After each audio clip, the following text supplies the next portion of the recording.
जब कोई कलेक्टर अपनी आरामदायक कुर्सी छोड़कर बारिश में आपको नजर आ जाए, गली कूचे, स्कूल और आदिवासी गांवों तक पहुंच जाए, तो वह सिर्फ एक अफसर नहीं रह जाते, वह जिले की उम्मीद बन जाते हैं। और ये हैं हजारीबाग जिले के कलेक्टर शशि प्रकाश सिंह। और कलेक्टर का असली मतलब यही है ना कि जनता और सरकार के बीच में पुल बन जाए। जब वो खुद मिड डे मील की थाली चेक करने लगे, आंगनबाड़ी के बच्चों की मुस्कान देखने लगे, उनके नंगे पांव में छिपी जिंदगी को महसूस करने लगे, तब वह कागजों की दुनिया से निकलकर धरातल पर उतर जाता है। और कहते भी हैं ना कि अंतिम व्यक्ति तक सरकार की योजनाओं का लाभ तभी पहुंच सकता है जब जिले के अफसर अपनी सर्वोच्च प्राथमिकताएं में लोगों को रखें। और यही कुछ नजर आ रहा है जब शशि प्रकाश सिंह हजारीबाग के दुर्गम रास्तों से होते हुए आदिवासी बहुल गांव पहुंचते हैं और वहां पर आंगनबाड़ी केंद्र सहित कई चीजों का निरीक्षण करते हैं, जिसमें जन वितरण प्रणाली भी आती है।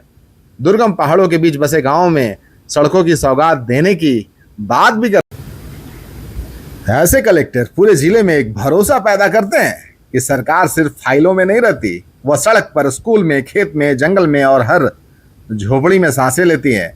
आदिवासी इलाके में जाकर उस हिस्से की आवाज बनती है जिसे अक्सर अनसुना कर दिया जाता है। उसके ऐसे दौरे जिले में कई बदलाव लाते हैं।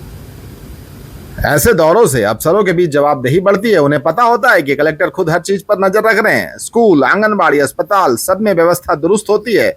बच्चे, माता पिता, बुजुर्ग सब महसूस करते हैं कि कोई तो है जो उनकी हालात देख रहा है, उनकी बातें सुन रहा है।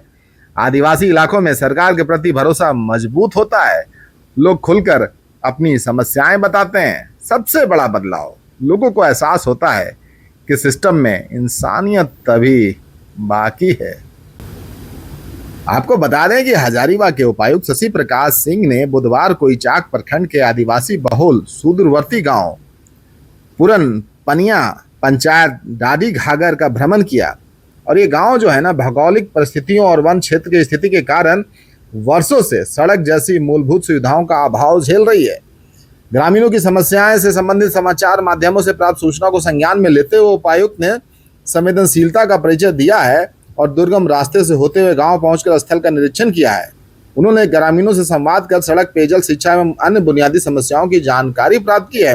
बाकी तस्वीरों को देखकर आप समझ सकते हैं कि स्थितियां, परिस्थितियां बहुत जल्द इस क्षेत्र की बदलने वाली है। उपायुक्त ने वन क्षेत्र में सड़क निर्माण से संबंधित अड़चनों के निराकरण हेतु वन्य जीव प्रमंडल के डीएफओ सूरज कुमार के साथ चर्चा की एवं आवश्यक समन्वय बनाकर शीघ्र समाधान निकालने पर वार्ता की है। साथ ही उन्होंने सड़क निर्माण के लिए लेआउट को ध्यान में रखते हुए एस्टीमेट बनाने का निर्देश भी दिया है। उपायुक्त ने कहा, ग्रामीणों के लिए सामुदायिक भवन का भी निर्माण कराया जाएगा। इस दौरान उन्होंने गांव के मुखिया और ग्रामीणों से वार्ता कर सरकार की विभिन्न कल्याणकारी योजनाओं का लाभ दिलाने को लेकर विशेष शिविर का आयोजन करने की भी बात कही। उन्होंने कहा है कि जिले के अंतिम व्यक्ति तक सरकार की योजनाओं का लाभ पहुंचाना और उनकी समस्याओं का समाधान सरकार की सर्वोच्च प्राथमिकता है। उपायुक्त शशि प्रकाश सिंह ने इचाक प्रखंड के भ्रमण के दौरान जन वितरण प्रणाली की दुकानें, अबुआ आवास, आंगनबाड़ी केंद्रों एवं विद्यालय में उपलब्ध मिड डे मील की गुणवत्ता एवं बच्चों की उपस्थिति की भी समीक्षा की। उन्होंने विद्यालय में संधारित शिशु पंजी, मिड डे मील का रजिस्टर आदि सभी चीजों की जांच भी की। संथाली बहुल क्षेत्र होने की वजह से प्रधानाध्यापक को हिंदी में संथाली भाषा रूपांतरण की किताब विद्यालय में रखने का निर्देश दिया।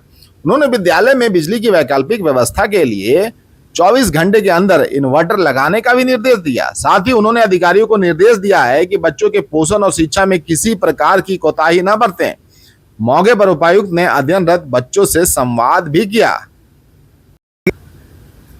तो इन तस्वीरों को देखकर तो कहा ही जा सकता है कि जो अपनी आरामदायक कुर्सी को छोड़कर, ऑफिस को छोड़कर, अपने चौखट से निकलकर जनता की चौपाल तक पहुंच जाए, तो समझिए जिले की उम्मीद बढ़ने वाली है। जिले में बहुत कुछ होने वाला है।